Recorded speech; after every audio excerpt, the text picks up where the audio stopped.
Yoshi recently confirmed we're going to get a balance patch. Hopefully this week. He said should be this week. Now, if you interpret Valve speech a little bit, that means that it could also be next week. But I think we could all be hopeful that we have a balance patch this week. I think that people that have been playing this game for a while, and even the more new or returning players, are really, really hoping for a patch to change the meta, nerf the heroes that they don't play, and buff the heroes that they do play. Right? It's always buff the hero that I main, nerf the hero that I hate. So, how you feeling about this coming week of Deadlock, rkryptic? I'm excited. I do like shakeups in the game. I think there are a lot of heroes right now that people are maybe getting a little bit frustrated by, and that's reasonable. I can understand. Abrams. Abrams. Yeah, Abrams, Celestia. There's a few of them up there, but it's one of those things that you just got to be patient because hastily putting out patches, like very frequently can sometimes just make the game get to a point where you don't get to discover what's actually good Mhm. or what's actually bad, because you're just trying to quickly analyze, real surface level stuff. But now that I think we've had some time to cook with the new heroes, the current patch, the meta, I think it's time we see a little bit of a balance patch. So I'm definitely excited to see what Yoshi and the team are working Yeah. on. Also, did confirm, or he did confirm that in the balance patch will be the opportunity to ban all of the new heroes with the new banning Yep. system. So that's also cool. I'm curious if they're going to increase the number of bans anytime soon, like if it'll go from like 2 to 3, or if it'll just stick at 2, or if they're going to go 2 to 4. But it could be something to, that would be a little neat little addition um, to the game. But Yeah. yeah, I'm excited. I can't wait for the patch. I'm always excited for Deadlock patch day. True. Same. For those of you that don't know about this, welcome to the Bear Pit, another episode. In today's episode, we're going to discuss a bunch of things, but we're a Deadlock podcast. We're going to talk about topics like, are games too long? Is it too hard to end the game? What about comeback mechanics? What about, what the community complaints are? Which heroes need buffs? Which heroes need nerfs? Matchmaking issues. And of course, we're going to finish it off with what we call the Curiosity Corner, in which we'll explore a hero and an item that we think are interesting to discuss. For today's episode, that will be Mirage and Echo Shard. So make sure to stick around to the end for that. But without further ado, let's talk about the update. Now, first of all, just so people know the source, right? Because a lot of people don't know about this because it's not like Valve does an official announcement. It's usually Yoshi just responds to a random message complaining or something. Like it'll be like a random message that's like, hey, like we need patch so bad, and then Yoshi will just reply and he'll be like, oh, it's coming this week. And that's exactly what happened. So he typed a message in the official Deadlock Discord, which you can join from in game. Now, unfortunately, if you were in the Discord and left it, there is no way to rejoin. I get this question all the time. I actually didn't know that. Um, but yeah, there's no way to rejoin. You need to make another account. So at least as far as I'm aware, if someone has a solution, please type it in the comments because I get this question like literally every other day. But regardless, he typed the message and he said should be this week.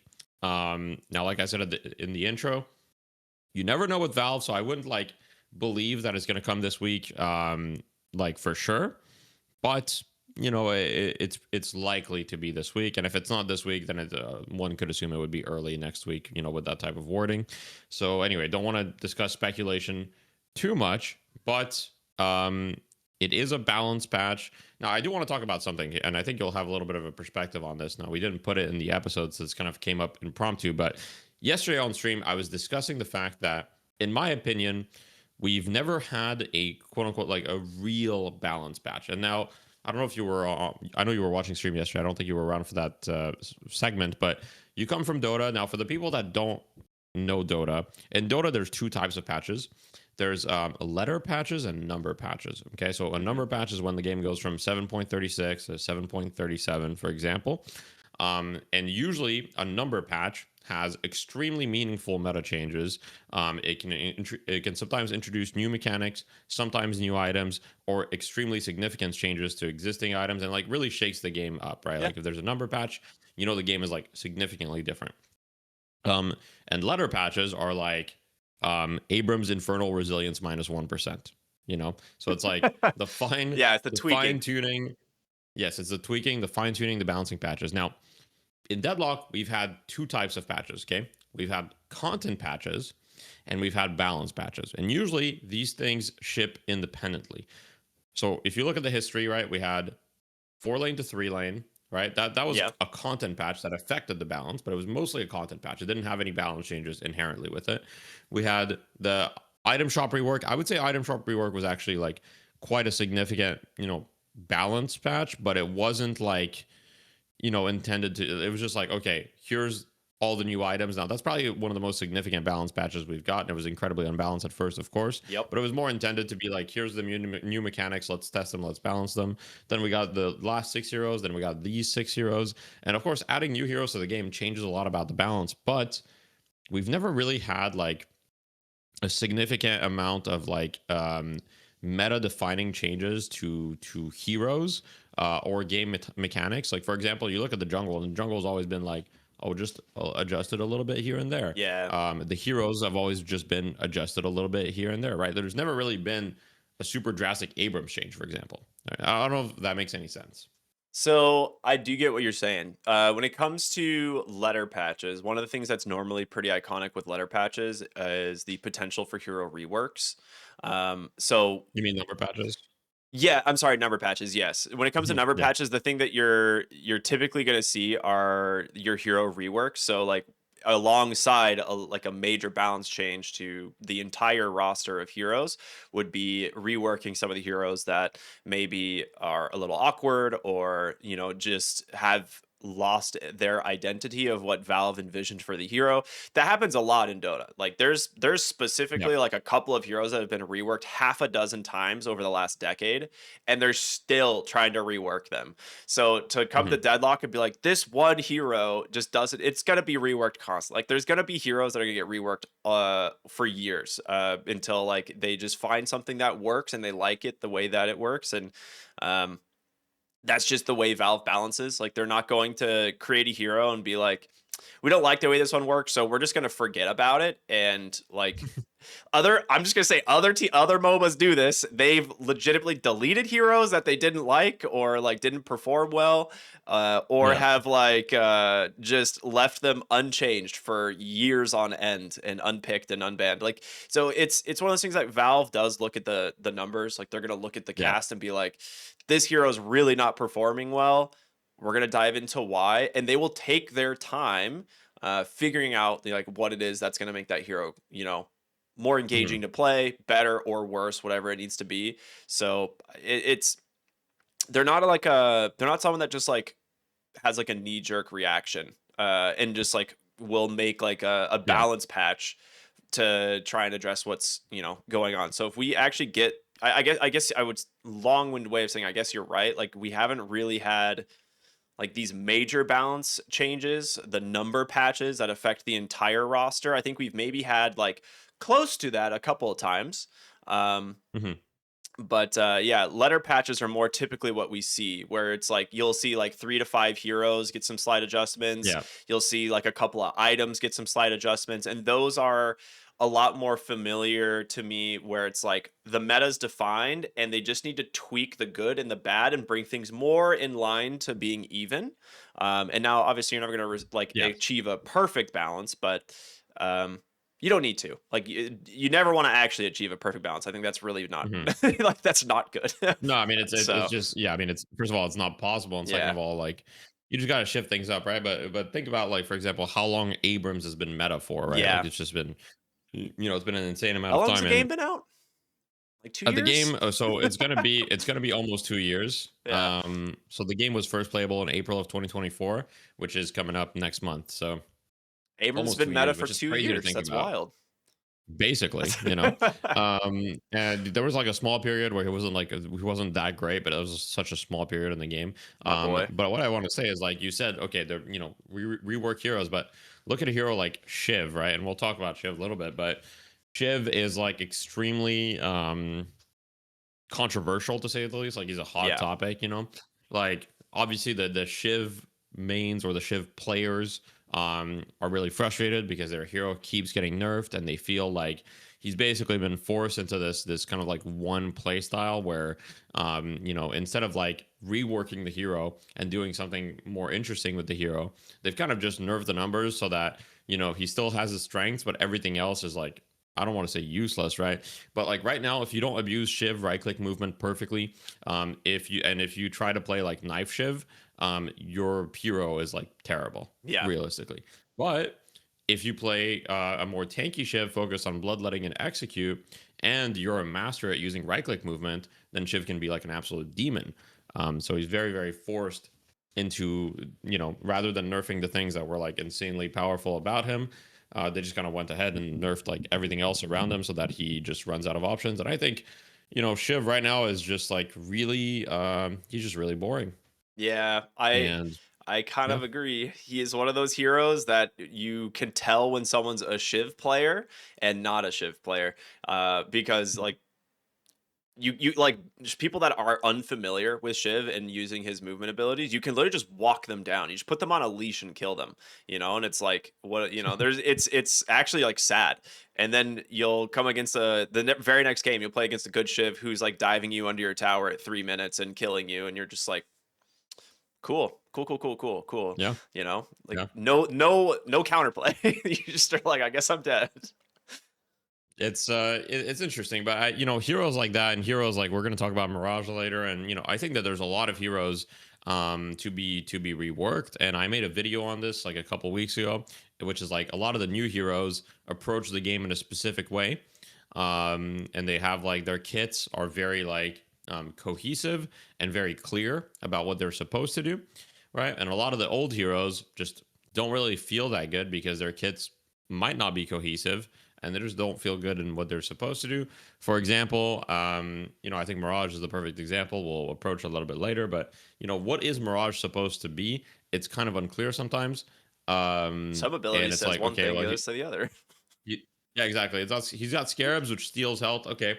And he's got a bunch of charges, and you can like recast it on the same target and different targets. And it's like, okay, maybe Mirage can be like kind of tanky.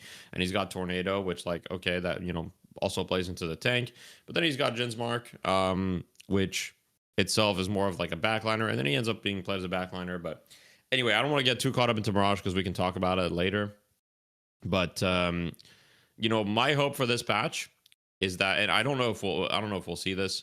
Um, but I hope that we'll get at least meaningful meta changes. I'm not asking for any hero reworks, okay? Yeah, Like yeah. I understand that the focus is on developing the game, and that's why we probably haven't gotten these patches yet. Completely understand that. Very valid. Got to focus on developing the game, getting it to open beta. I agree 100%. But please make Abrams not meta anymore. Like just let's just get Abrams to be bad for once. Like he's had his time. Okay, he can be bad for a little bit. It's okay. This is like how I pleaded that Pangolier be bad for one patch, and it turned out to be 4 days that he was bad. Um, Well, what can you do? I agree though. I think meaningful meta changes are always fun, regardless of who ends up on the benefit. Like who ends up, whatever heroes end up benefiting the most. Versus, it's just fun to shake up the game, and not like in a boring way, right? Like just making certain aspects of the game more interesting. And we can kind of roll this into our first other major topic, which is like ending the game, because I think right now that is kind of one of the most meta defining aspects of Deadlock at the moment, which is which heroes can actually end the game and which heroes can prevent you from ending the game. Because I feel mhm. like we have gotten into a little bit of a stalemate where pushing into an enemy base is like a borderline death sentence unless you are like 50, 60, 100,000 souls ahead sometimes. And it's just, I don't think I've seen something like this outside of like the very, very early days of Deadlock, where people just had no idea what was going on. And you Yeah. just saw those types of leads all the time because, one team had, someone with a few hundred games, and the other team had someone with like their first or second game ever. Yeah. Mhm. So it's a little bit weird. So I kind of wanted to talk about, why is it so hard to end a Deadlock game right now? Like let's Yeah. go over the basics. Yeah, I mean it's a couple things. And you're right that it hasn't really been like this before. Like historically, okay, like if you were, like emissary, arcanist, whatever, right? Like your games would probably take 35, 40 minutes on average before the patch anyway.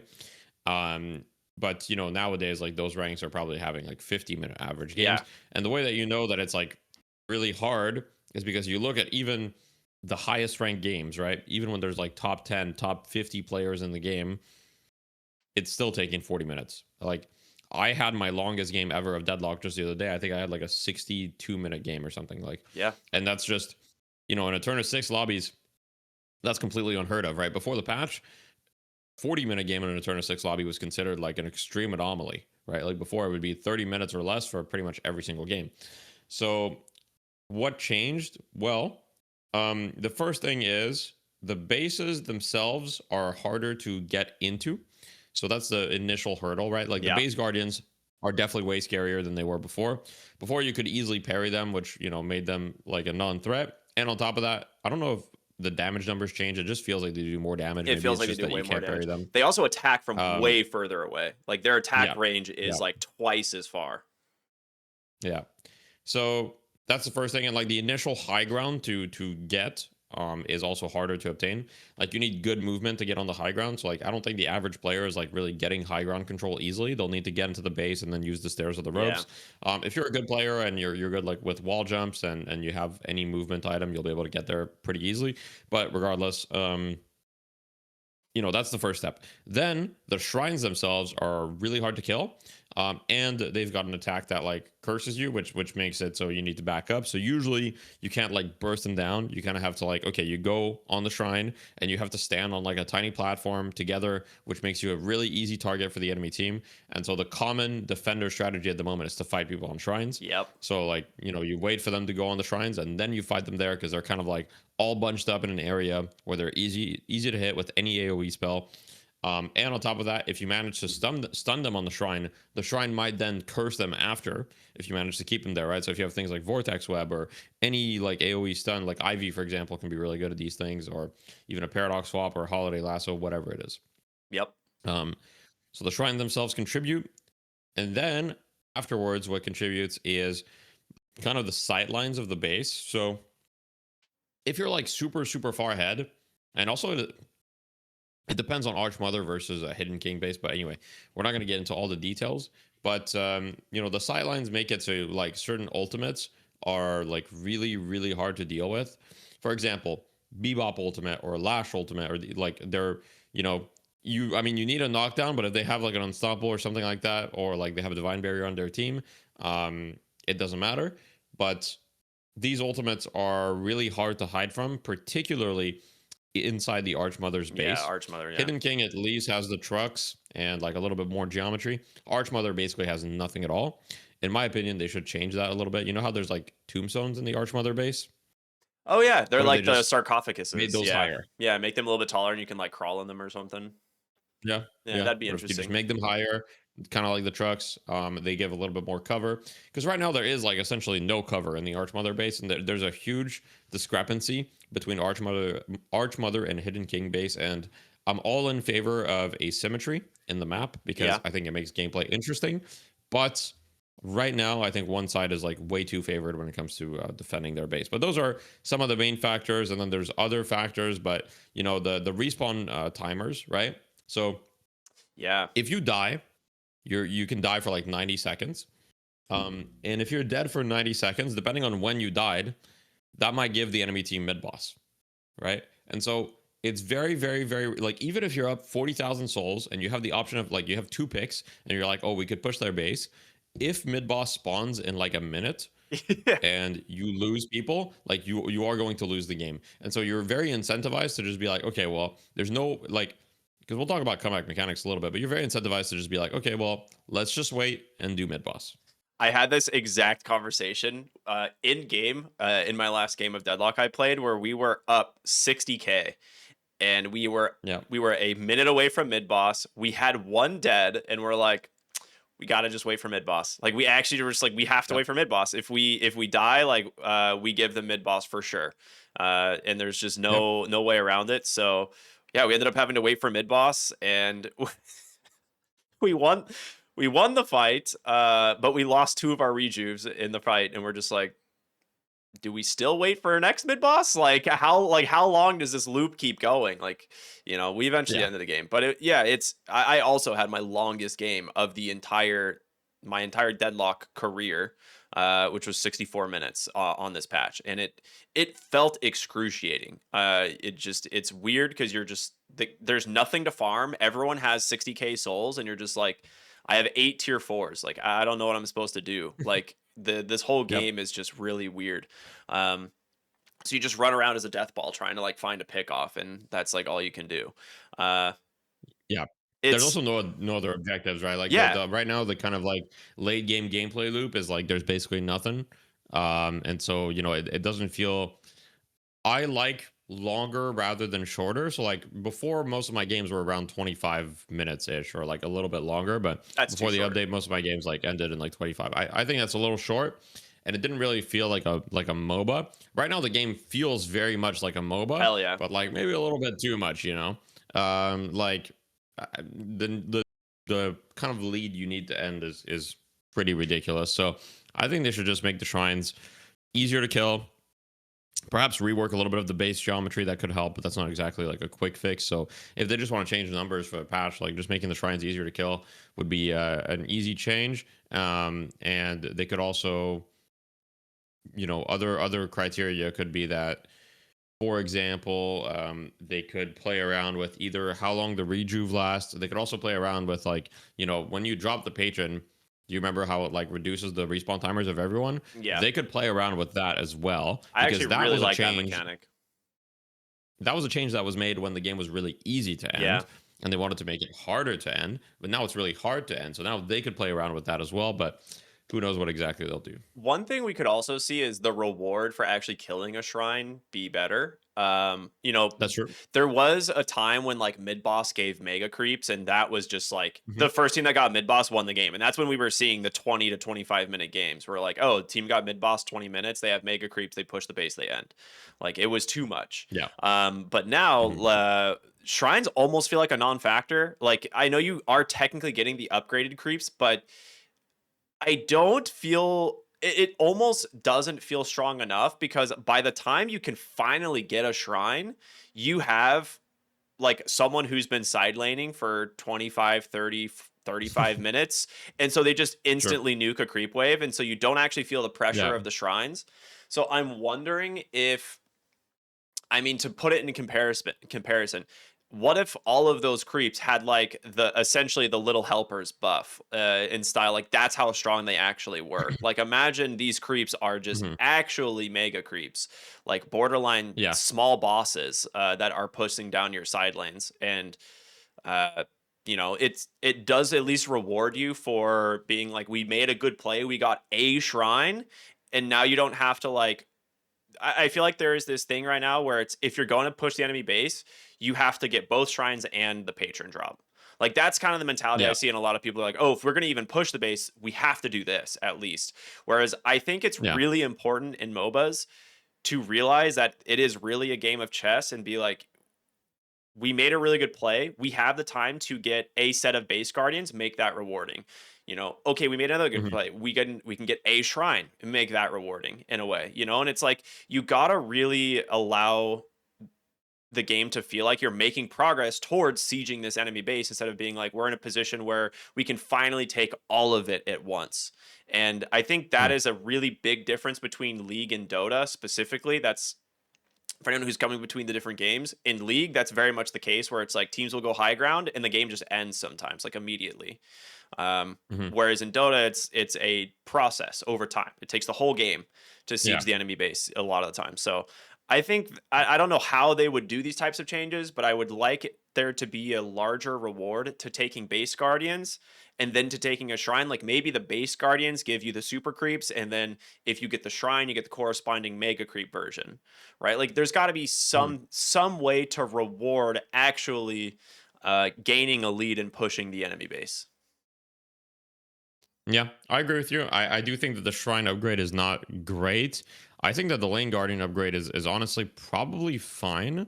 Like I don't know if it needs more, but I do think the shrine upgrade is weak.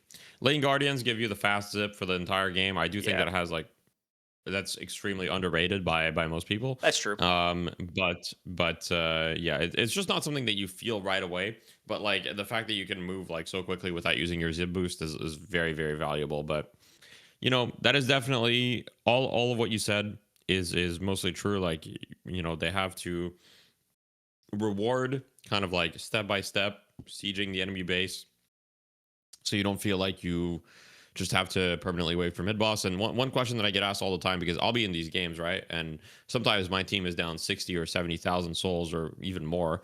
And people are like, how do they get this far ahead? Like, how did this happen? Like, what changed with the game? And it's not that the game mechanics souls wise have changed. It's just that people literally cannot end. And therefore, there's just these massive soul disparities that get created. And the funny thing is, it's so hard to end that sometimes you can still come back from those situations if they mess up, right? Yeah. Like all they have to do is just get overconfident, try to siege the base at the wrong time, lose one or two players, and then you go mid boss and you flip the entire game. And that's happened to me a few times. Now, obviously, at a high rank, people are pretty aware of this now, and so it's more rare, but it does still happen. And all you need is just like one or two picks, and then the entire game flips on its head. And it's talking about comeback mechanics, which I think that we can kind of like go into.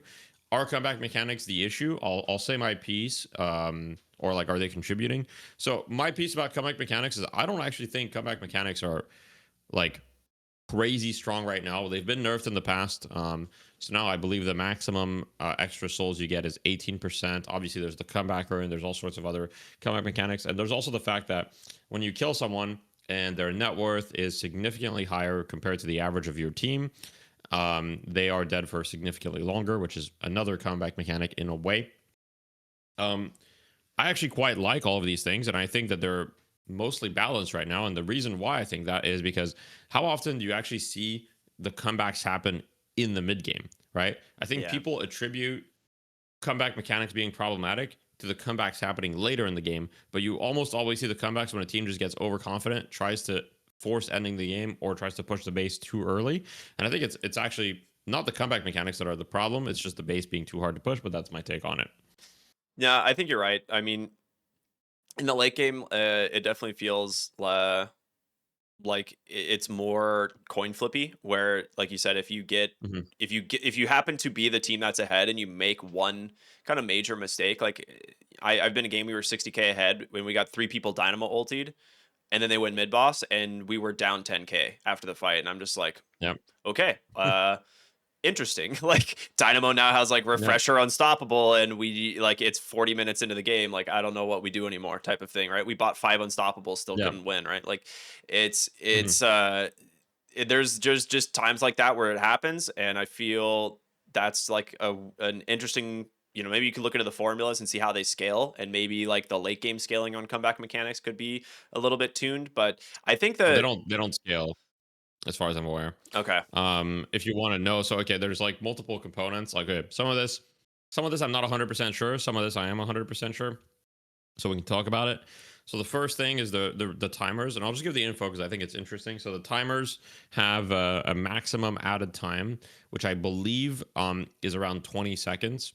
And I think it peaks at 30 minutes. it's 30 minutes, yeah. So basically, you can get 20 seconds added to your timer at 30 minutes. Now, I'm not 100% sure about the 20 seconds. I know that it's right around 20 seconds, but it could be 22 seconds. I vaguely remember a number like that, but it's right around there. Peaks at 30 minutes, so that doesn't scale further into the end game. The other comeback mechanic, which is so there's the earn. The earn doesn't the earn value scales, right? Yeah. So that part scales, but the percent comeback that you get from the earn does not scale. The other comeback mechanic, for people that aren't aware, is you get extra souls from basically everything except boxes when you're behind. However, as far as I'm aware, currently, the maximum number that you get extra is 18%, down from what was 30% before. There was a time where you could get 30% more souls for everything. Now it's 18%. It was nerfed extremely significantly, and they didn't say anything about it in patch notes, so I don't blame you for not knowing. Or I don't blame it. I'm not saying you don't know. Yeah. I'm talking to, How dare if you're you? watching it, you didn't know. Yeah, exactly. But yeah, I believe 18%. I'm like 95% confident about this, that it's 18% is the maximum. And when I say 18%, that means that if you are, I believe you need to be 20% behind as a team for this to kick in. Yeah, it scales maximum. from 10 to 20, right? Like it scales no, it like scales over the from percentage. 0 to 20? Yeah, exactly. 0 to 20, but it's like, okay, so in order, as far as I'm aware, they could have changed this once again because they change this all the time. But as far as I'm aware, comeback mechanics don't kick in at all unless there's at least a 3k delta between both teams. That's true. So There needs to be a 3K delta between both teams in the first place. Then comeback mechanics kick in. Um, and then, depending on how far behind you are as a team, so let's say you're 5% behind as a team, then you'll get something like 4% more souls from, troopers, from sinners, from even objectives, right? Even a guardian, even a walker is going to drop you more souls. So, yeah, the scaling, I don't really think that there's any scaling really to comeback mechanics other than like the respawn timer thing, which does technically scale until 30 minutes, but everything else is kind of like the percentage. Yeah. Yeah, I guess the only other thing would be like hero kill bounties scale up until max boons, right? I think. That is true, yes. So it's like if Heroes, yeah. I think it's based on boons, right? The hero value. Uh, I can't I remember. honestly I don't can't remember. tell you. So it's like, yeah, it's like late game team fights are worth a lot of souls just because heroes are really high level. Or it's based on. I feel like it was on boons. I'd have to look it up. I'm not 100% confident, but like hero kills in the late game are actually worth a ton in terms of like finding the It's not right based on boons. hero. I actually just remembered. It's not based on boons. It's based on game time. It I don't is know game why I said time. I didn't Okay. remember. Okay. Yeah. Yeah, because you don't get any more money for killing someone that's like 40K compared to 20K initially. Yeah, that's right. That's right. Yeah, It's there's just the other respawn components timer to is it. what I it do is. Yeah. believe that. Yeah, it's the respawn timer. I do believe that there's like a kill streak ending bonus or something. Like if you kill someone that's like owning, you do get a little more, but I think it's quite minor. But the primary factor is like game time. So like a kill at 30 minutes is worth X amount baseline. Yeah. Okay, that makes sense. Yeah, I agree with you. I don't think comeback mechanics are like the major thing that's like wrong with the game right now. I would much rather Mhm. see them address like sieging the base or maybe like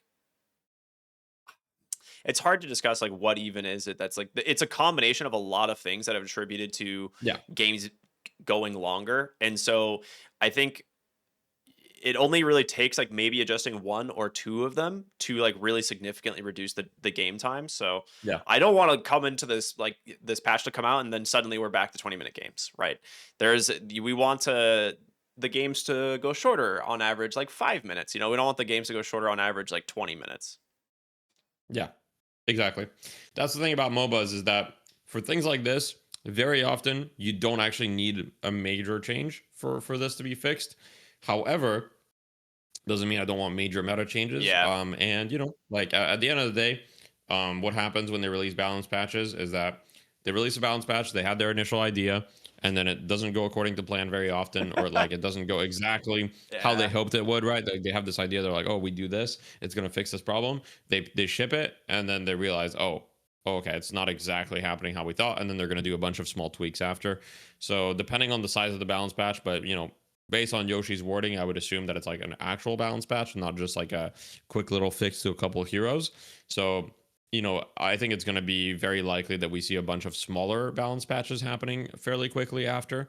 So I think that, if they did something that like shortens game span too much, they'll address it. But I do think that they're very aware that the games are like too long right now. Yeah. And it's funny because it's kind of like everything in a MOBA, but it's like the when you take a shower and like the water is just like it's either too hot or like too not hot enough, right? You can't. It's hard to get that perfect temperature.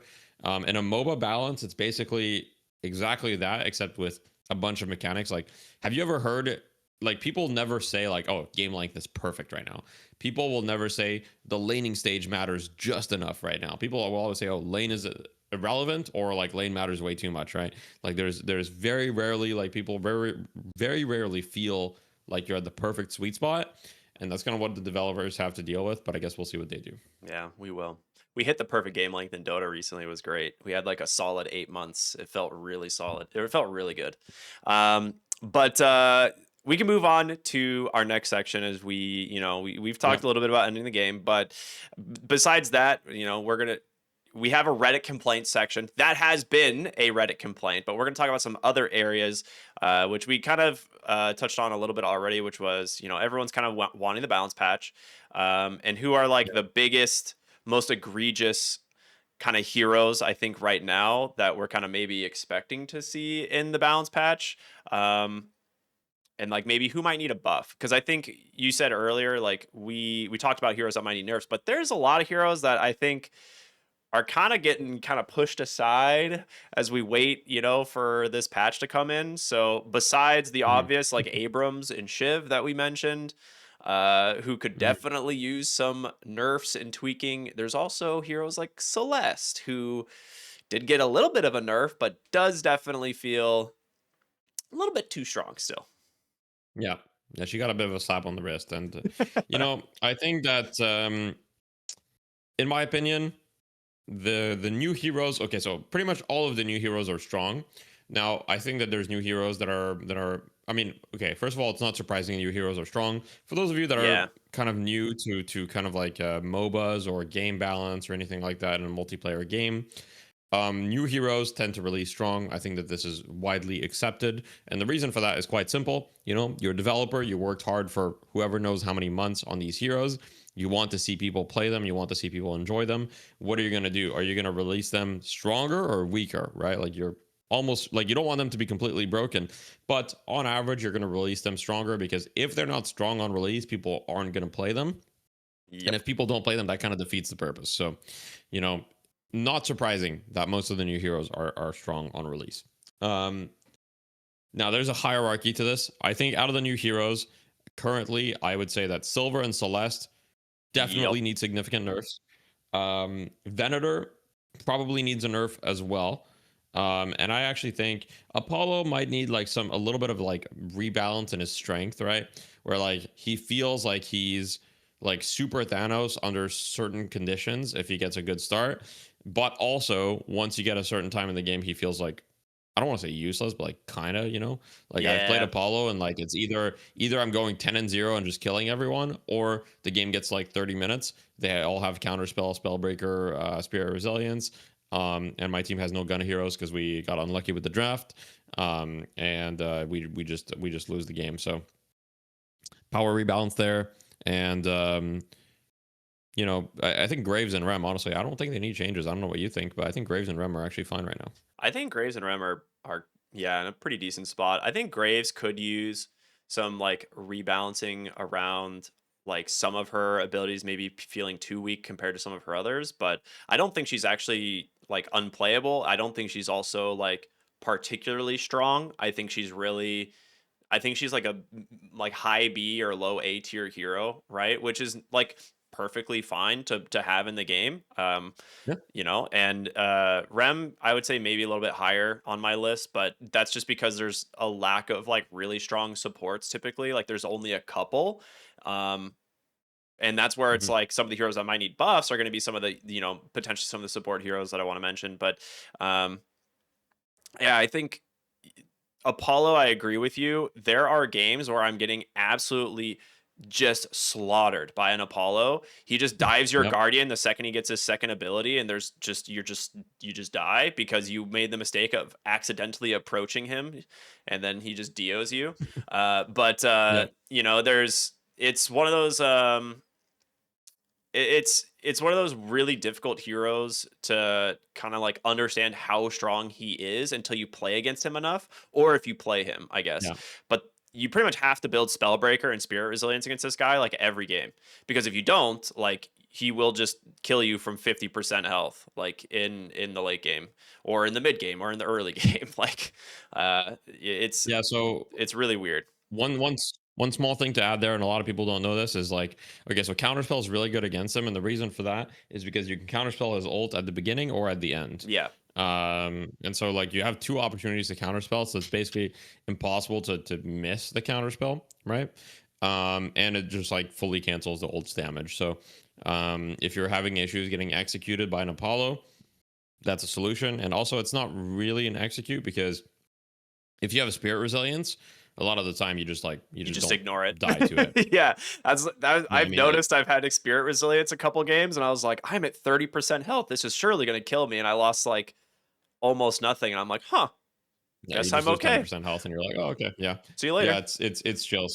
So yeah, Apollo maybe a slight like a slight power rebalance, but Yeah, at the adjust same the time, I think curve. it is.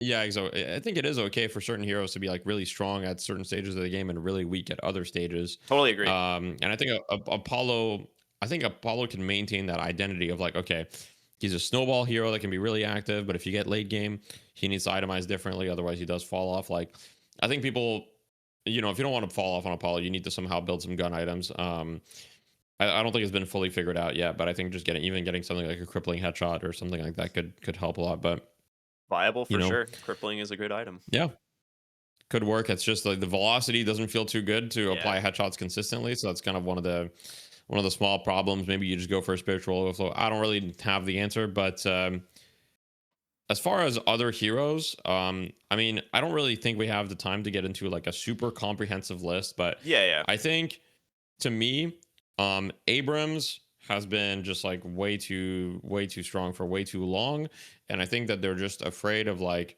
making him into an actual, like, I don't know, he's been like a tank assassin essentially for the past like 2 years, which is like he's unkillable, but he also one shots you. Yep. And we'll get into this a little bit later, but right now there's like the Echo Shard charge build where you just get charged, punched, Echo Shard, charged, punched, and then you're dead. We'll talk about Echo Shard in a little bit, but I just think that if you're a tanky hero, I'm not saying you shouldn't do any damage, okay? But if your hero is like super tanky and your whole identity is built around having CC, disabling people, and tanking damage, then perhaps you shouldn't be one-shotting people. That's just my opinion. Hot take. I can't believe you said that. You're Yeah, gonna they're I gonna know. come for you with pitchforks and all. But The Abrams players are going to come for me. It's true. um, I agree. Yeah, there's a lot of more heroes that could probably use tweaks. But I actually want to talk about some of the ones that need buffs because I feel like there have been a couple of heroes that I remember seeing a lot, and we're just seeing a lot less of them. I think part of that is because of the new heroes. Like anytime there's new heroes, people are really excited to play them, and you kind of forget about some of the other heroes you used to maybe play. Um, on top of them also just generally being good on average. But Mhm. one that comes to mind specifically, which I can't believe I'm saying this because I freaking hate playing against this hero, is Kelvin. And I'm not sure how you feel about Kelvin, but I, Yeah. I feel like this hero went from being the de facto kind of best team fighter in the game and was in every game. He was in every death slam. He was in every night shift, like picked banned every game, to people just outright ignoring this hero. And I get that you need to nerf the shelter because the shelter is such an oppressive ability to play into, but I do miss the guy. I do miss having a good Kelvin here and there that like can impact the Okay. game. It is a fun thing to play around. I think his kit is like really unique. Having the slide as well as like the beam is super annoying, but I get that they're trying to buff other aspects of the kit, but I don't know. Like, is Kelvin like sleeper right now, or does he actually need some love? I don't think he's actually weak, but he's not like giga strong either. I mean, Frozen Shelter is still like an insane ability, and that really like heavily carries him. And I mean, the grenade heal and scaling is also quite good, Yeah. and so those two things kind of carry him. The ice beam and the ice path. Okay, so I think the ice path is like Valve keeps giving candy to the ice path, and they're like, Yeah. "Oh, you'll be, here's a little more, You're gonna do so much like spirit here, damage with this surely, now. surely someone's gonna buy this now." And now it gives you 90 spirit power. Okay, 90 spirit power. Like, and I'm just like, okay, at what point do we just like rework that AP Yeah. rather than just giving it more numbers? Like, clearly, it's not working. People aren't going this AP. I mean, you can't actually go this AP. 90 spirits actually ridiculous, by It the way. is. It's actually insane. Like it's not even like a bad AP anymore, but like it might be a little too ridiculous. Like 90 spirit, you go something like decay, you'll just get insane spirit scaling on it. I don't know. I do see some pretty toxic builds. Let's just put it that way that you could do with this. But Kelvin, I don't think needs much. I think Kelvin, if you just got I would do a power rebalance for Kelvin personally. So I think, you know, putting a little bit less power into his dome and a little bit more power into his other abilities would make the hero feel better to play and feel better to play against as well, right? Because it's not just like, oh, he domed, I guess we're screwed. Yeah. But I don't know. It'll remain to be seen. I think a personal hero that I think needs a little bit of love is Doorman. Dang, I was gonna say that one So too. Doorman is like the hero. He's like potential man, right? Yeah, he is Doorman potential, is like man. literally potential man, where it's like, oh, but if you play perfectly and you put the doors in like perfect situations, you can make your team escape. You can help mid boss. You can push walkers. You can do like extremely fast rotations with like 2 or 3 people. But it's like I'm a believer that, and I actually had a discussion with Goober on Viscous recently because we have very different takes about Viscous. I'm a believer that when you're balancing a game, you should not balance a game theoretically. You should balance a game for what's actually happening. Okay. So it doesn't matter if, like, theoretically something is like giga broken. If, like, in reality, it's just not very good. Like right now, Doorman, I think the doors are still insane, but it's just not playing out that way. Like in your average matchmaking game, even in pro play, right? He's not seeing any use by the top teams, like, at all. And you could argue, okay, well, pro play only has like, 18 players, 24 players. Like, there's not a lot of innovation. You would be correct about that. Like, I do agree that there's very small player pool, which, if anybody knows anything about competition, I mean, just imagine, how much hockey would have progressed if instead of having, I don't know how many NHL teams we have, but we had like 4, like hockey probably would have progressed at a much slower pace. It's nothing against the competitive players. It's just the nature of human innovation. But, Doorman's not seeing any play anywhere. So even though the doors theoretically have insane potential, why don't we give him a little love? Because right now it's not looking good for him. Yeah, I will say, like, every once in a while you come across a doorman who just spends the whole game kidnapping people, and it can work. Mhm. We were really far ahead in a game recently, and we had a doorman on our team who was just kidnapping people from their mid lane and throwing them into our walker, and we would just have like a Mo and Krill sitting there under the walker, like, I'm gonna get him, like, he's gonna, like, they're delivering me, my dinner. And we just kept doing that over and over until we eventually, the game got late enough and we were just like, all right, this pick put them on the sideline for a minute and a half and now we can go end the game or something. Like, it's a little bit Yep. of a cheese, way to play the game, I'll Yep. be Hmm. honest. So it's like, it's funny. It was very funny. We were having a good Yep. laugh about it. But I agree. I feel like there needs to be a different way for this hero to be viable besides like cheese kidnapping a hero and sending them completely to the other side of the map or into the fountain if you're like defending base, right? Like, the fact that you can send people from your walker in mid to your fountain is not necessarily good for the game, in my opinion. It's funny when it happens to not you, but it's, there are other things that I think that could be done for Doorman. Uh, I don't know what it is though, like, because the bell is You also know, super annoying in lane if it's too strong, but maybe allow it to scale better. The cart is a hard thing to balance because that ability also just throws you across the map or yep. into stuns. Like, this is a very, very difficult hero, I think, to balance. And kudos to Valve Hmm. for making it, because they've really put themselves in a rough situation on this hero. Yep. Um, I am kind of afraid that we're like summoning a demon. That's Like, exactly what I was thinking. I'm kind of like, okay, yeah, the doorman, like, okay, so when I'm like thinking about game balance, I always have two perspectives, right? One which is like I try to be as objective as possible, and one which is like just like what I like playing against or with. And so I don't really want Doorman to be buffed from my second Yep. personality, the one that plays the game every day, doesn't really want Doorman to be buffed. But my more objective, rational view is like, okay, well, Doorman is underperforming and therefore should receive some sort of buff, or some sort of change that makes him perform better. Yeah. It's kind of like Bebop, sometimes I'm like, yeah, Bebop needs a little something, even though I'm like, I freaking hate that robot. Um, That hero never but needs a buff ever again. I'm fine with it. I'm fine with yeah, him being I that agree. way. I think for some heroes, it kind of makes sense for them to be like not very good on average. But anyway, not to get into too specifics. Like, I see the time is going forward, and so we could have talked about a lot of things. We have 2 subjects left that we'll try to kind of blitz through, which is what's up with matchmaking, and the other subject is the curiosity corner. So talk about Mirage and the Echo Shard a little bit. So first of all, with matchmaking, we won't have time to get a lot into it, but matchmaking is the most complained about thing, like basically ever.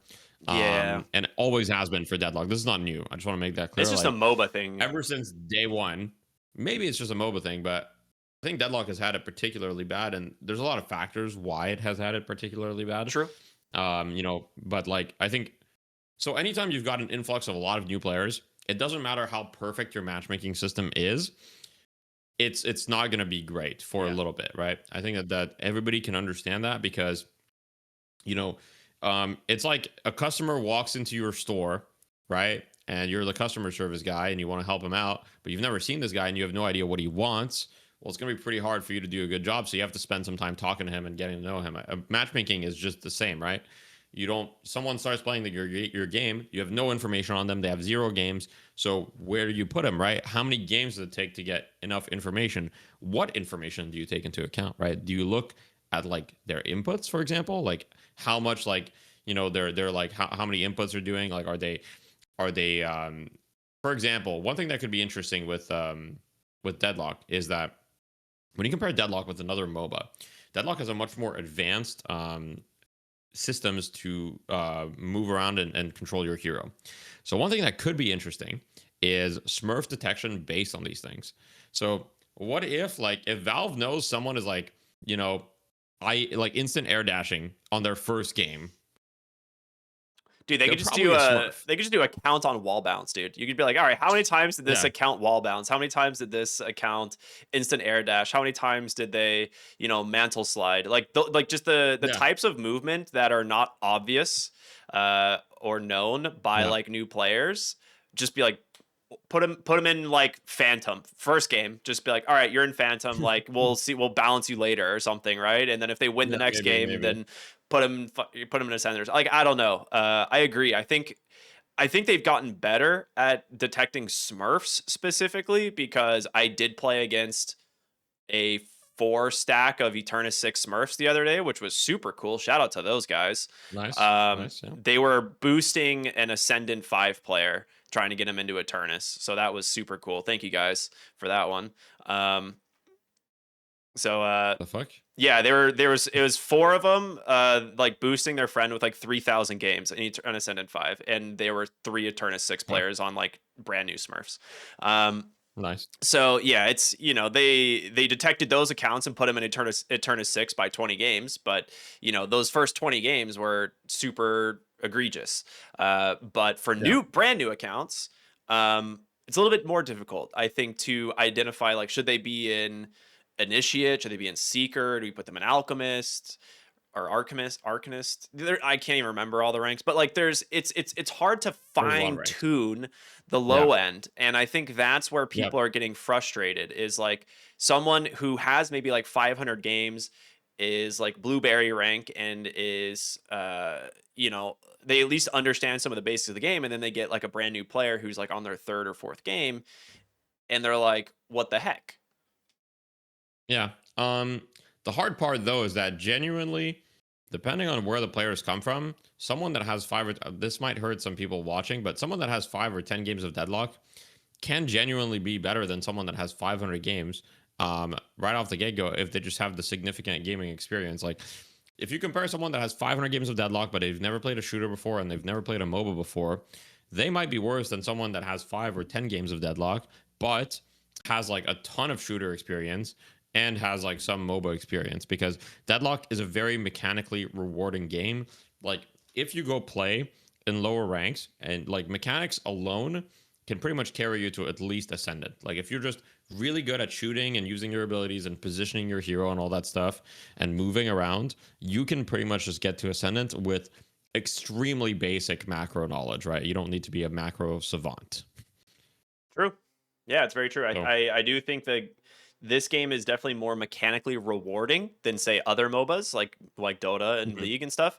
League is a little bit more mechanic based because it is more skill shots, but in general, like when you compare Deadlock right now, there is a lot of macro to the game, but that is what separates like the high end usually. That being said, if you have good macro, you can still get quite far in the ranks, just being like I'm abusing bad macro decisions in the lower ranks, and you will continue to rank up. Like there are multiple pathways to rank up in Deadlock, but I do agree that Quinn Callahan, Mr. Yep. CCNC.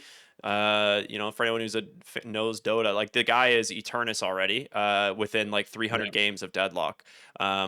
Because I he think it took him more like 600 games, but yeah, was or it okay. 500. I can't remember, Oh, but maybe yeah, he hit but still, us. Yeah, it's like either way, the dude's he had to send it Eternus. very quickly. Yeah, he's arguably at one point in Dota was the literal best mid laner in the world.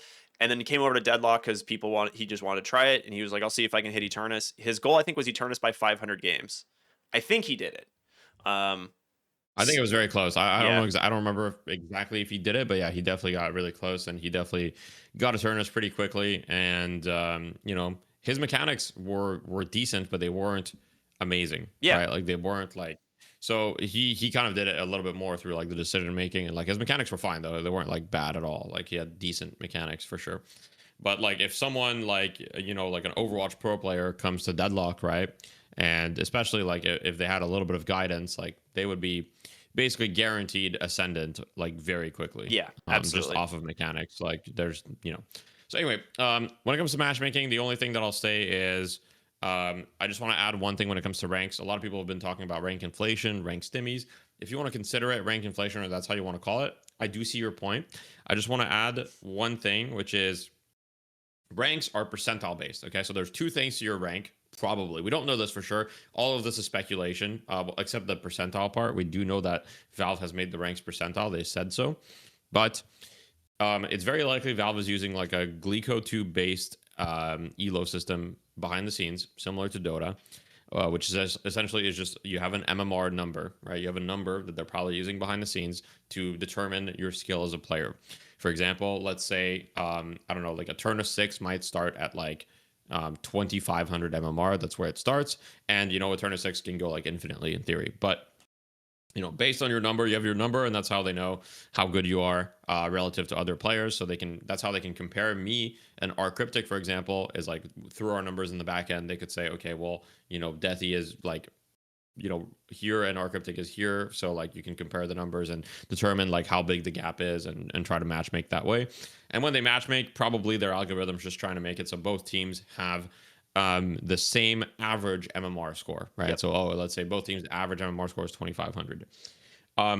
With the recent updates, your MMR score, so your number that they're using behind the scenes, once again, this part is speculation, but it should not have changed. It should not have changed anything about it. However, the medal that you get, so whether you're Ascendant or Eternus or Phantom or Archon, medal is simply a comparison to how good you are compared to everybody else, right? And so a lot of people have been ranked up, and the reasoning for this is extremely simple. The average Yeah. player has gotten worse, and it's because there's a bunch of new players. Yep. And therefore, it's not that the people have gotten better and therefore they've ranked up. It's that the average player got worse. And so that just means that before, let's say you were before you were a Phantom player, right? So Archon, Emissary, like high Emissary, low Archon is like right around the 50th percentile. So if you're above that, you're above average. If you're below that, you're below average. So if you're a Phantom, you were like, somewhat above average. But now, like with all the new influx, you went from somewhat above average to significantly above average, and you might be like mid to high Ascendant now. So hopefully that clears things up because I hear a lot of people saying, oh, I don't deserve this rank. But it's like, the reality is you definitely do deserve your rank. There are some anomalies, of course, but like 99% of people are in the like at least an adjacent rank where they belong. They might not be exactly there, but like they're definitely like in the ballpark. Yeah, I would definitely agree. I think there's a lot that has happened over the last like 6 months with rank adjustments, just because of how, I mean, Deadlock has grown substantially. Like, we went from a year ago having like 17,000 average, you know, concurrent players to we're floating around 100,000 concurrent players now, right? So like it does a lot to the rank system to kind of accommodate for that.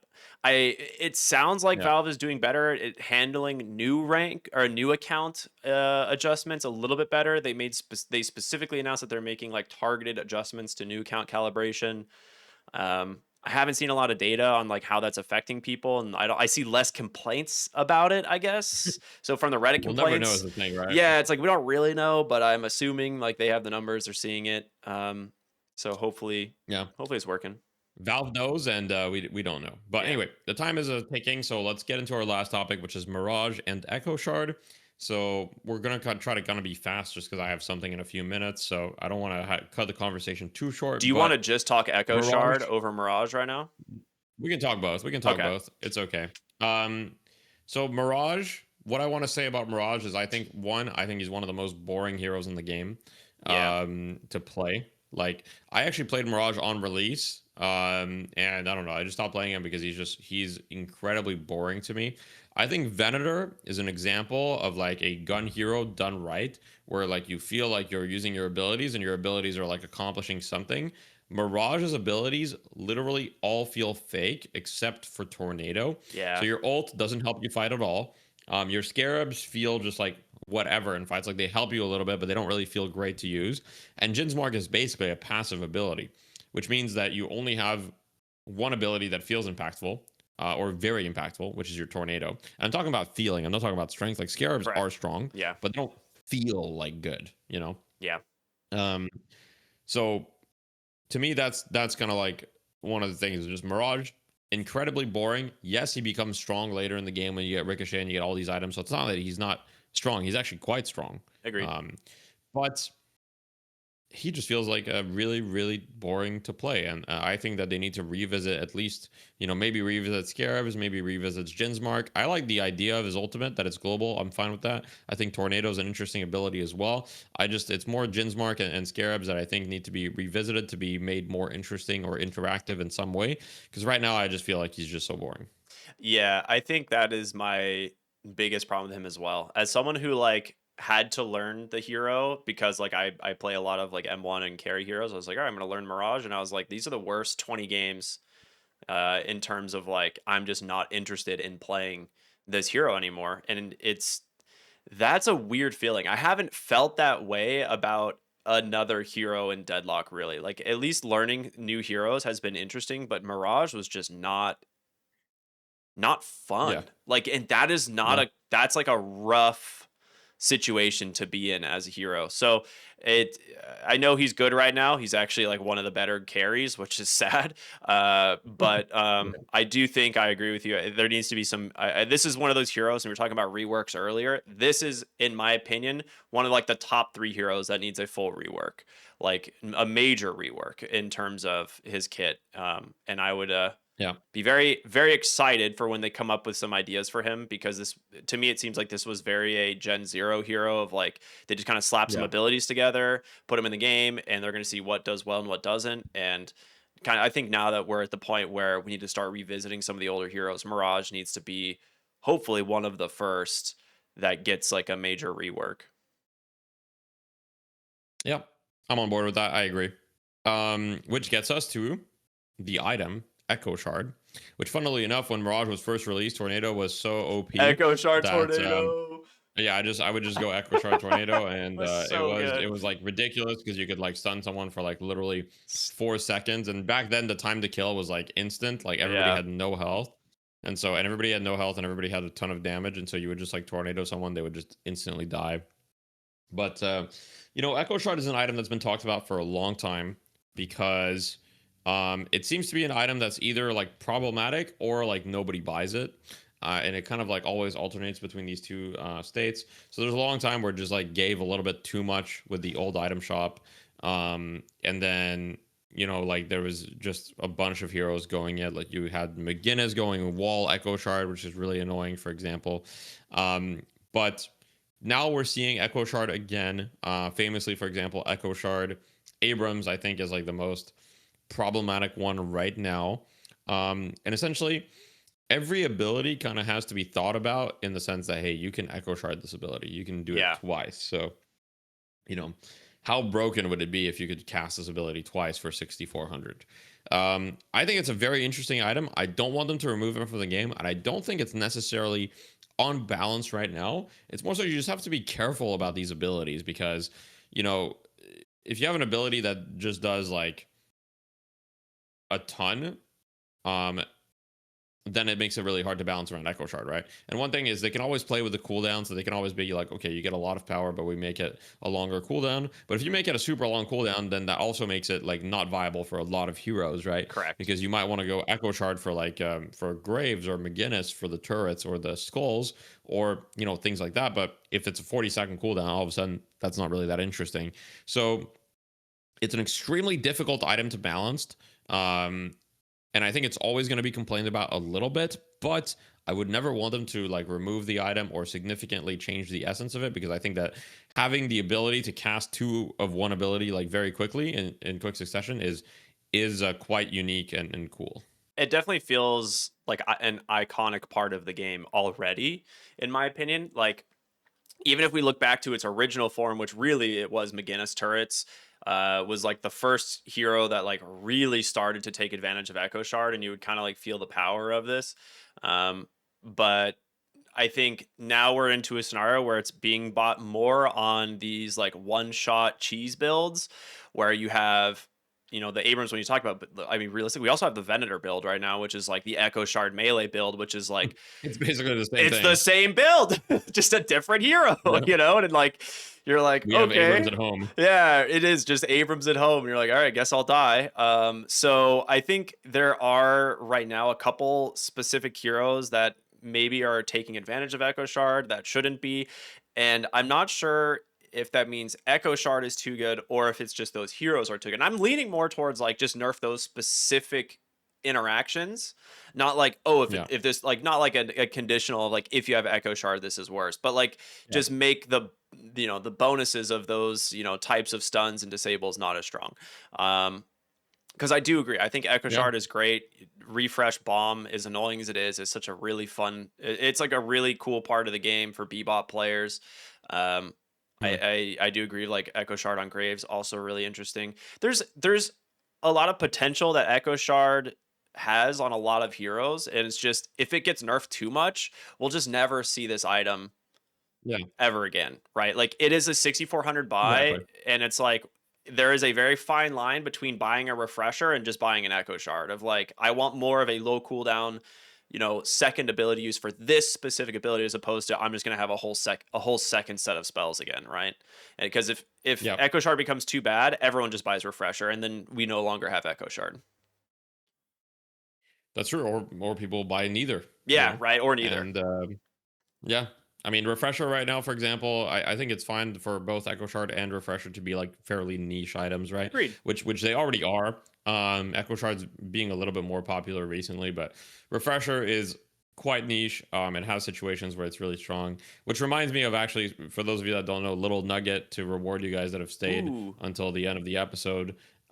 Recently I had like a 60-minute game, and I had literally like 15,000 souls I couldn't spend because I couldn't sell anything. And I tried something, which is I used Unstoppable in one fight, and then I'm like, oh shit, they're gonna do mid boss. So I went back to base, I sold Unstoppable, and I rebought it, and it was off cooldown again. So quick little tech if you're ever in that situation. That's And a then bug from actually, Dota, actually. That was patched out of Dota specifically. well, you can do it. You have to rebuy it for. I mean, like it costs you the full amount, right? Because Yeah. you have to sell it. You get half of it, and then you rebuy it. So you're still wasting, like, you're essentially wasting 3,200 souls. But anyway, that does work. But without further ado, I do have to get going. I want to thank everybody for watching this episode. You know, if you want us to talk about anything in the comments, any items, any heroes in the future, if you want us to have any guests that you'd like, put in the comments. We try to read pretty much all the comments, Yep. or as much as we can. And yeah, we greatly appreciate the support. It's been a ton of fun just yapping about Deadlock, and we hope you guys have a wonderful day or evening wherever you are. Yeah, we will see you all next week, same time. Thanks for watching. Have a good one. Bye bye. Bye bye.